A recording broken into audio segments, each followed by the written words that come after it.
इसलिए आज भी जिस बेटा बेटी का विवाह 35 साल 40 साल 30 साल हो गए शादी नहीं हो रही हो,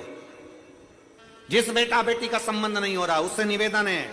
पितृपक्ष में जो शिवरात्रि आ रही है, उस पितृपक्ष की शिवरात्रि के दिन एक बूंद घी, गौ माता का घृत,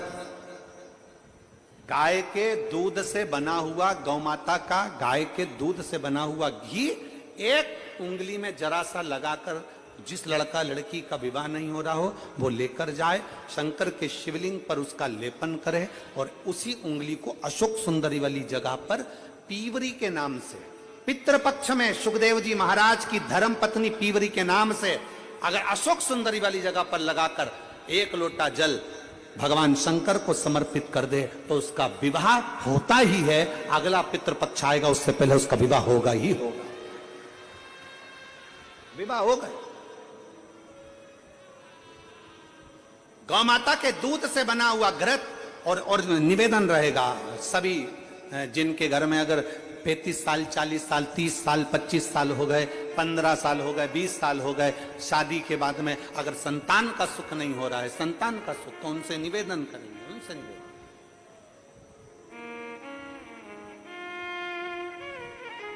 प्रयास करो श्राद्ध पक्ष में भगवान शंकर को थोड़ा सा शिवरात्रि के दिन घृत, गाय के दूध से बना हुआ घी, गाय के दूध, नकली नहीं, नकली ने तो अभी धमाल मचा रखा है तिरुपति में, नकली नहीं।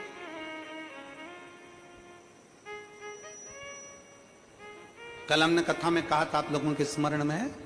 कल कथा में कहा था जरूरी नहीं कि 5 लीटर दूध भगवान को चढ़ाया जाए, जरूरी नहीं कि 10 लीटर दूध भगवान को चढ़ाया जाए, जरूरी नहीं कि ढेर सारी सामग्री भगवान को चलाई जाए। शंकर भगवान की कथा कहती है अगर एक बूंद एक चम्मच भी अगर आप दूध दे रहे हो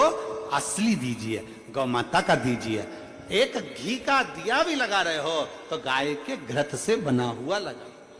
देसी गाय के घृत।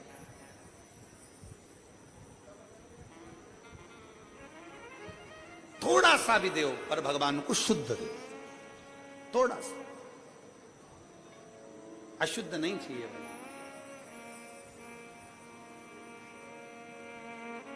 प्रेमवश भगवान को।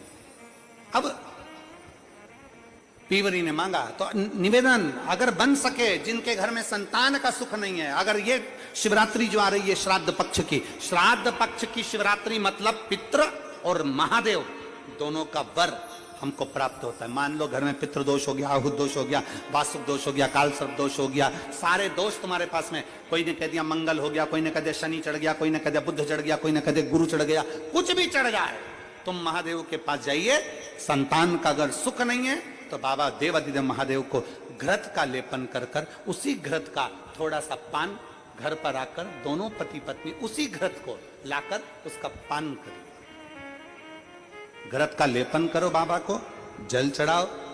अगर लेपन नहीं कर सकते तो थोड़ा सा चढ़ाकर भी अगर लेकर आओगे और वो घृत का पान अगर करा है तो संतान का सुख होता ही है। पर ये केवल जो बताया जा रहा है ये पितृपक्ष के अंदर जो शिवरात्रि पड़ती है उसी में किया जाएगा, बाकी के समय नहीं किया जाएगा, केवल पितृपक्ष की, पितृपक्ष के अंदर। और मैंने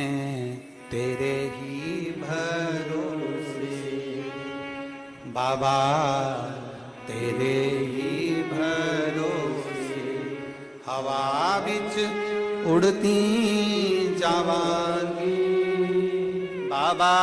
डोर में बैठ रहा है, जो बेटा कहीं ना कहीं इंटरव्यू देने जा रहा है उससे निवेदन है पढ़ने वाले बेटे से कि अपनी मेहनत को 4 गुना बढ़ा ले, अपनी मेहनत को 4 गुना बढ़ा, खूब पढ़ो, खूब अध्ययन करो। और जब इस पितृपक्ष की शिवरात्रि आ रही है तो पितृपक्ष की शिवरात्रि पर एक बेलपत्र पर हमेशा आप लोगों को कहा कि आप कभी भी परीक्षा देने जाना तो बेलपत्री की मध्य पत्ती पर शहद लगाना। पर अगर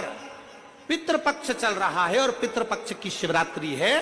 तो मध्य पत्ती पर थोड़ा सा गौ माता का घृत, गाय का घी उस बीच वाली पत्ती पर लगाकर बाबा देवाधिदेव महादेव को इस डंडी का मुख उत्तर की ओर,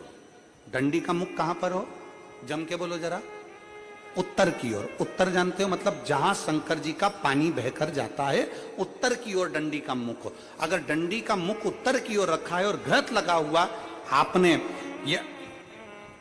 पितृपक्ष की शिवरात्रि पर अगर समर्पित किया है तो ये निश्चित है